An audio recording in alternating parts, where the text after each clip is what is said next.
오늘 본문의 말씀을 나누면서 제목을 고난과 기도라고 잡았습니다. 오늘 본문의 말씀 13절의 말씀에 이 두 단어가 등장합니다. 이렇게 말씀하죠. 너희 중에 고난 당하는 자가 있느냐? 그는 기도할 것이요. 먼저 이 말씀의 주의를 기울이는 이유는 오늘 말씀이 다루고 있는 중요한 문제가 바로 이 두 문제이기 때문에 그렇습니다. 이 두 단어는 오늘 본문의 말씀에서 다루어지는 내용적인 주제이면서도 동시에 또한 그리스도인의 삶에서 중요한 두 문제라고 할 수 있습니다. 먼저 고난이라고 하는 단어를 생각해 봅니다. 그리스도인의 삶은 고난의 삶이다. 이 말은 정당할까요? 예수 믿는 것은 고난의 길입니까? 이 말은 우리의 관점이 어디에 있느냐에 따라서 달리 이해될 수 있는 말입니다. 우리가 삶을 생각할 때 어떤 삶을 원하고 기대하는가에 따라서 다르게 정의될 수 있는 문제라는 말입니다. 우리의 삶이 이른바 세속적인 기준에 맞추어져 있다면 이 말은 맞을 수 있습니다. 쉽게 말해서 우리가 이 세상에서 세속적인 기준을 따라서 편한 삶을 갈망하고 물질적인 풍요 속에서 먹고 즐기는 삶을 절대적인 가치로 놓는다면 그런 기준으로 볼 때 이 땅에서의 그리스도인의 삶은 불만족일 수 있습니다. 불편할 수 있습니다. 그래서 그 삶은 어렵고 힘들게 느껴질 수 있습니다. 그러나 우리의 기준이 하나님이 제시하는 믿음과 분명한 영적인 원리에 따라서 세워진다면 이 말은 틀린 말입니다. 왜냐하면 우리는 이 땅에서 육의 평안과 즐거움 이상의 그것과 비교할 수 없는 것을 바라고 그것을 추구하고 또한 그것을 이룰 삶이기 때문입니다. 이 지점에서 사도 바울의 고백을 우리는 상기할 필요가 있습니다. 사도 바울이 에베소 장로들과의 눈물의 작별을 하면서 고백했던 고백입니다. 예루살렘과 나아가서 로마와 땅끝까지 나갈 복음의 사명을 선택하면서 했던 말입니다. 사도행전 20장 24절의 말씀입니다. 내가 달려갈 길과 주 예수께 받은 사명 곧 하나님의 은혜의 복음을 증언하는 일을 마치려 하면은 나의 생명조차 조금도 귀한 것으로 여기지 아니하노라. 나의 달려갈 길, 우리 주님께 받은 사명, 하나님의 은혜의 복음을 증언하는 일을 위한 선택에 있어서 그는 그 자신의 생명도 기꺼이 헌신한다고 고백했습니다. 그리고 우리는 이 고백 앞에 말씀하고 있는 한 구절을 주목할 필요가 있어요. 그 바로 앞에 구절인 23절의 말씀은 이렇게 말씀하고 있습니다. 오직 성령이 각 성에서 내게 증언하여 결박과 환난이 나를 기다린다 하시나. 성령께서 계속해서 사도 바울에게 주시는 말씀이 내가 앞으로 결박과 환난을 당하게 될 것이다 말씀하셨다는 거예요. 즉 지금 사도 바울이 선택하고 나갈 길이 결박과 환난이 기다리는 길이라고 말씀하신 겁니다. 그러나 사도 바울은 그럼에도 불구하고 그 길을 선택합니다. 그 길을 기쁨으로 나갑니다.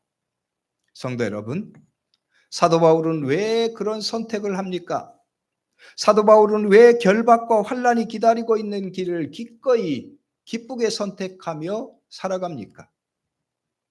그 길에서 보는 영원한 소망과 기쁨을 알기에 그러합니다. 이 땅에서의 평안과 안락과 비교할 수 없는 영원한 평안과 기쁨을 알기에 그러합니다.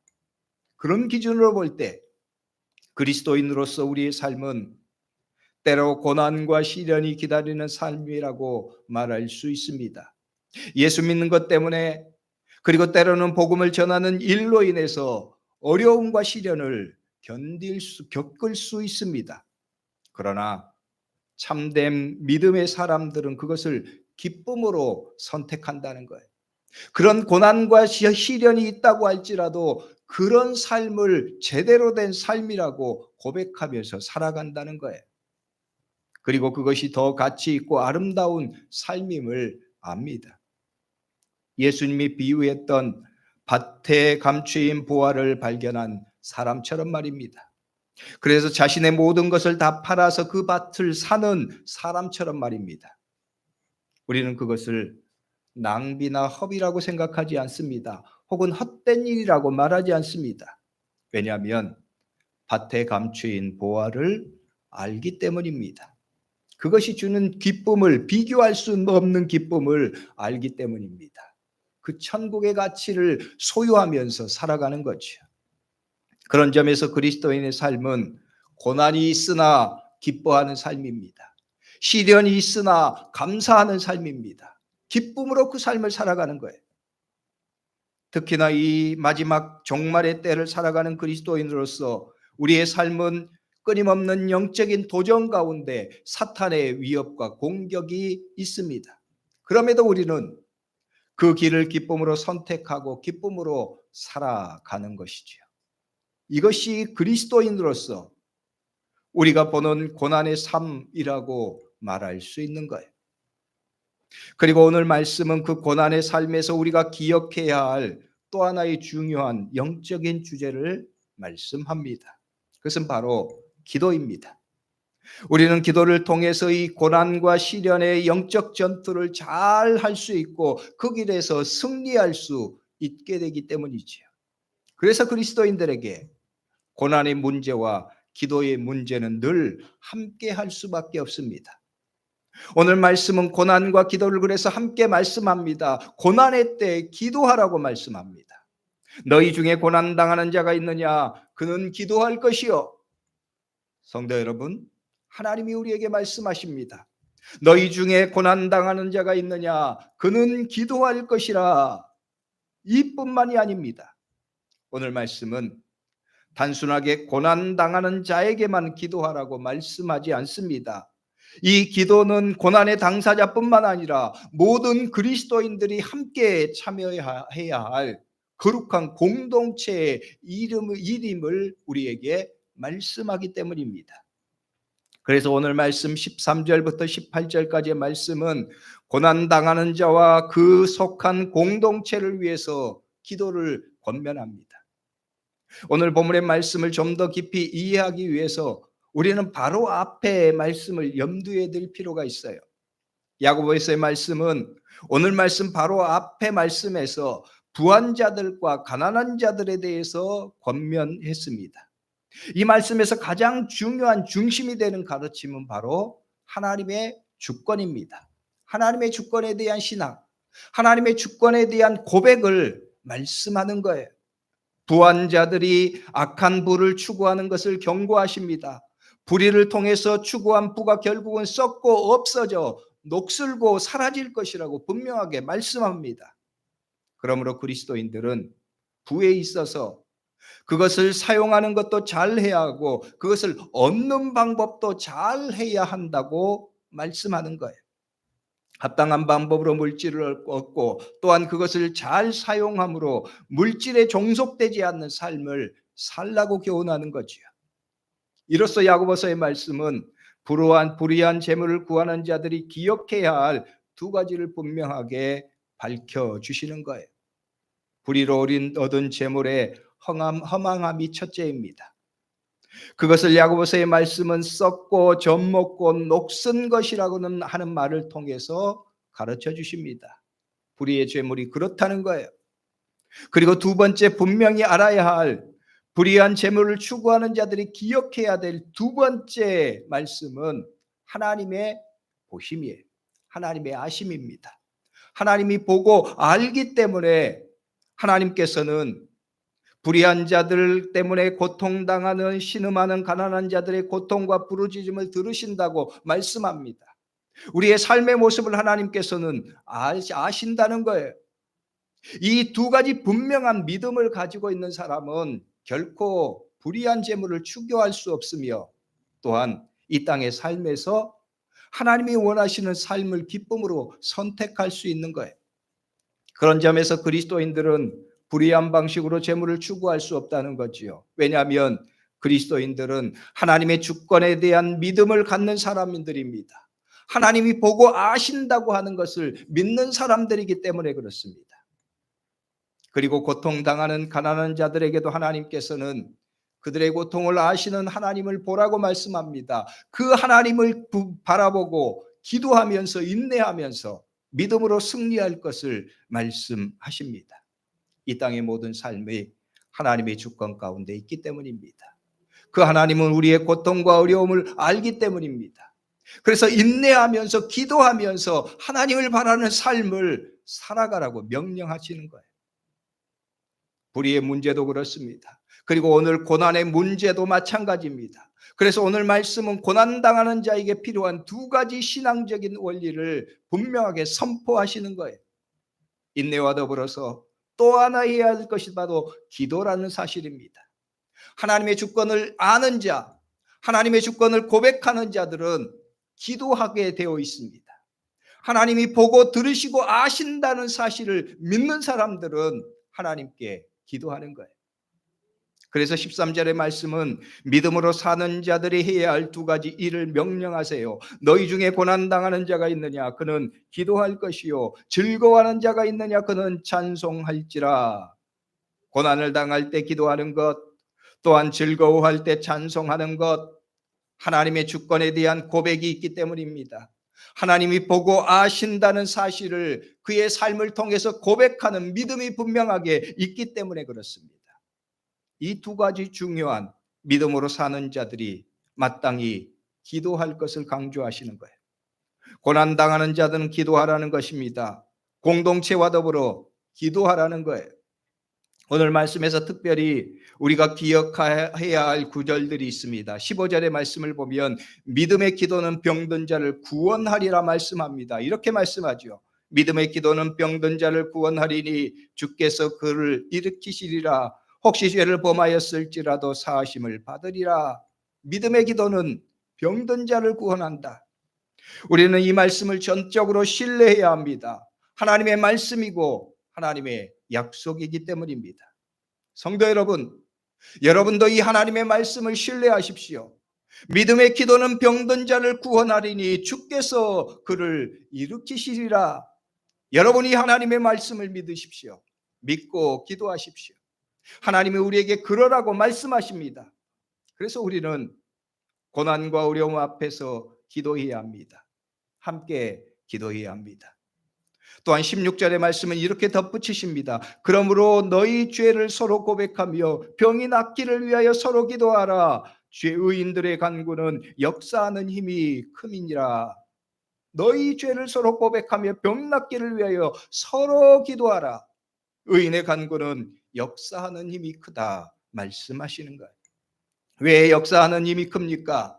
하나님이 들으시기 때문입니다. 하나님의 믿음의 백성들이 함께 기도할 때 그것을 들으시고 그 가운데 역사하시기 때문에 그래요. 그러므로 그리스도인들은 믿음으로 기도해야 한다는 거예요. 또한 서로 기도하는 공동체가 되어야 한다는 말씀입니다. 그리고 오늘 말씀은 믿음의 기도의 한 예로 엘리야 예를 제시합니다. 엘리야는 특별한 사람이 아니었습니다. 그는 우리와 동일한 사람이었습니다. 그러나 엘리야는 믿음으로 기도함을 통해서 3년 6개월 동안 땅의 비를 멈추게 하는 기적적인 응답을 받았습니다. 17절과 18절의 말씀은 이렇게 말씀해요. 엘리야는 우리와 성장이 같은 사람이로되 그가 비가 오지 않기를 간절히 기도한즉 3년 6개월 동안 땅에 비가 오지 아니하고 다시 기도하니 하늘이 비를 주고 땅이 열매를 맺었느니라. 오직 기도의 능력은 믿음의 기도였습니다. 그의 기도의 능력은 바로 믿음의 기도였다는 사실이죠. 오늘 말씀은 엘리야를 우리와 성정이 같은 사람이라고 말씀합니다. 엘리야는 우리와 성정이 같은 사람이로되 이 말씀은 엘리야나 우리나 같은 인간이라는 말씀입니다. 이는 다른 말로 하면 엘리야가 특별한 사람이 아니라는 말이에요. 엘리야가 특별히 영성이 뛰어나고 능력이 뛰어나서 하나님이 특별히 엘리야를 사랑하셔서 그의 기도에 응답하신 것이 아니라는 말씀이에요. 그는 우리와 똑같은 사람입니다. 즉 그는 평범한 인간이라는 말씀입니다. 그런데 이 평범한 인간, 우리와 같은 인간 엘리야를 비범한 인간으로 만드는 특별한 이유를 하나님의 말씀은 우리에게 가르쳐 주십니다. 그것이 무엇입니까? 그것이 바로 기도입니다. 믿음으로 기도하는 거예요. 엘리야의 특별함은 기도에 있고 그는 믿음으로 하나님께 기도했다는 말씀이에요. 하나님이 엘리야의 그 믿음의 기도를 통해서 엘리야를 하늘과 땅의 일을 움직일 수 있는 비범한 존재로 만드셨다고 말씀합니다. 이 말씀은 오늘 우리들도 그러할 수 있다는 말씀이에요.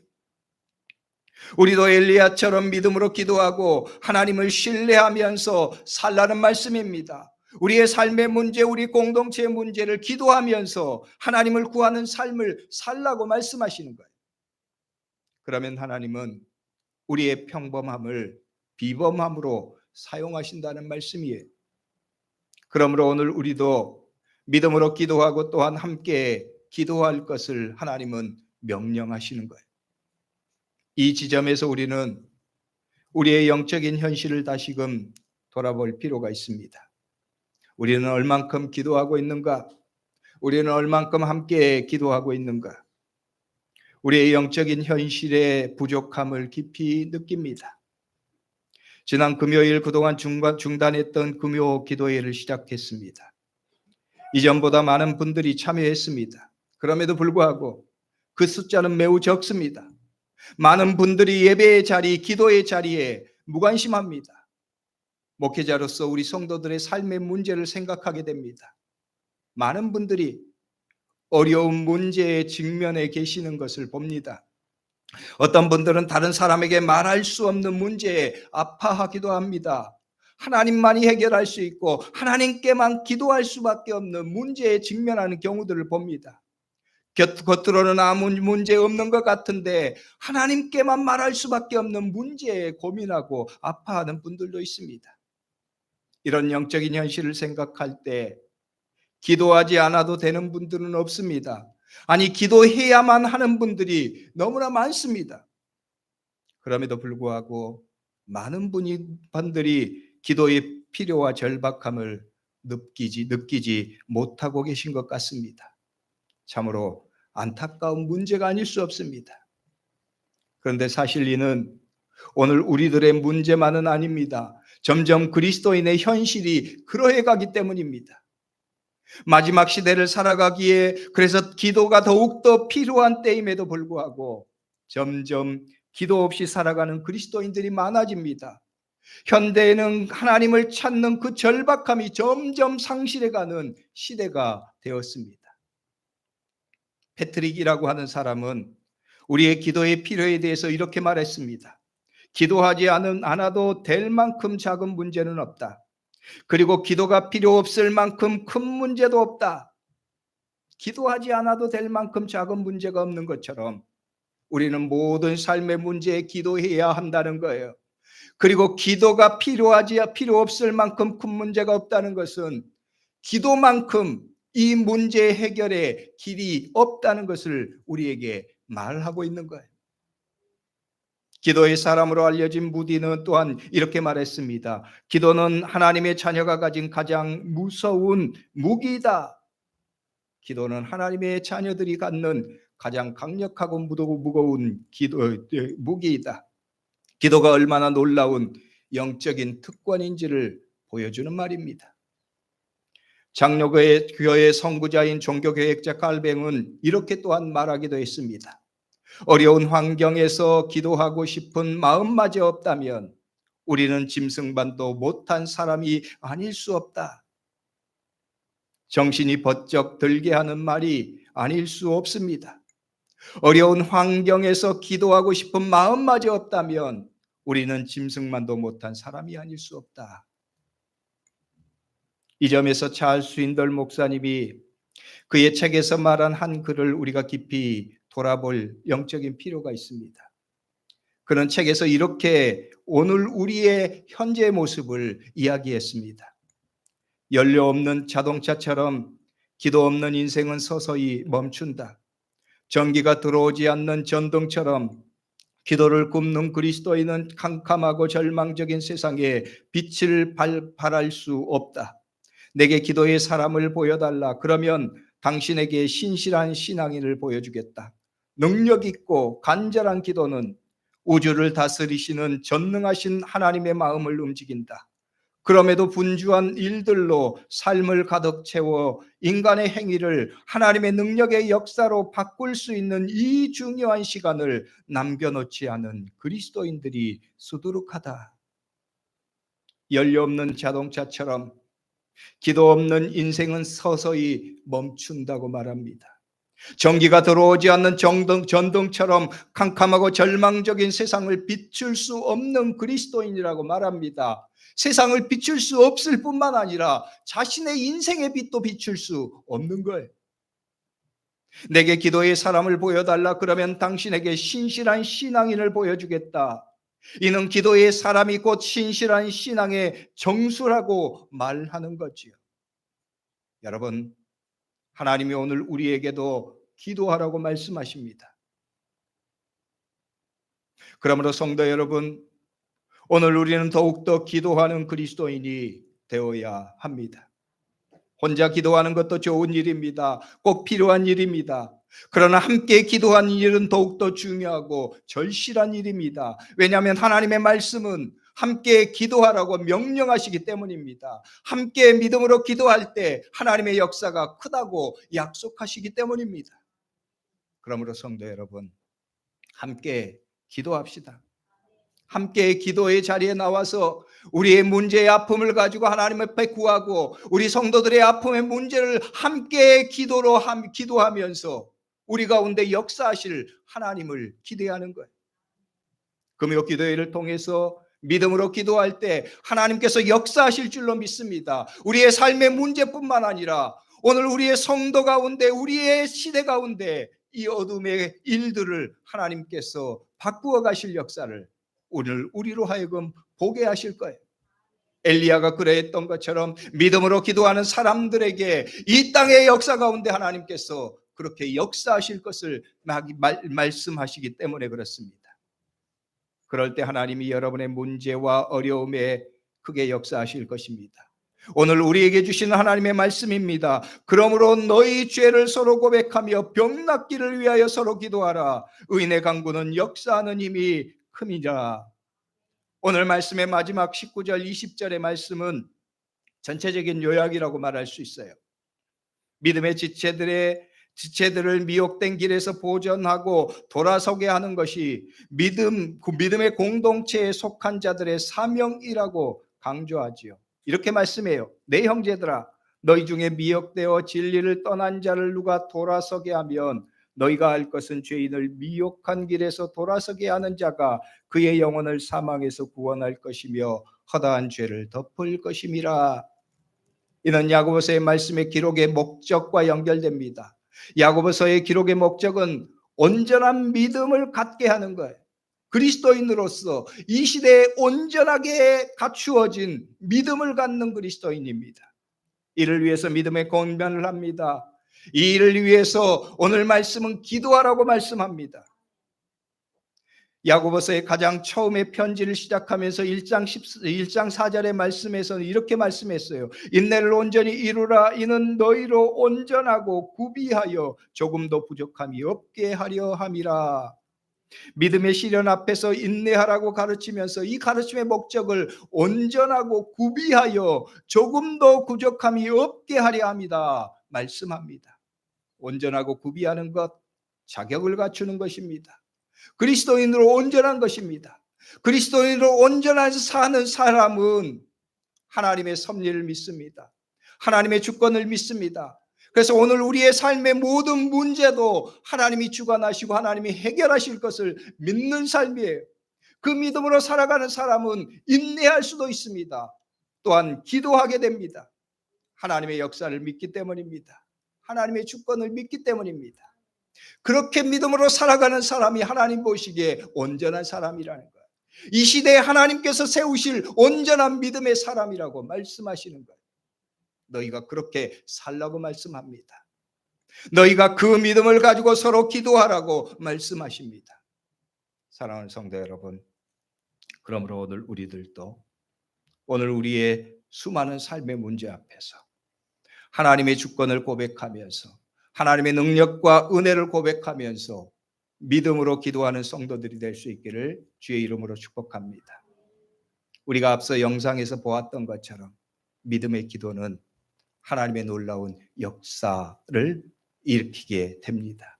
그 믿음을 아는 사람의 고백은 그 기도를 멈추지 않겠다는 거예요.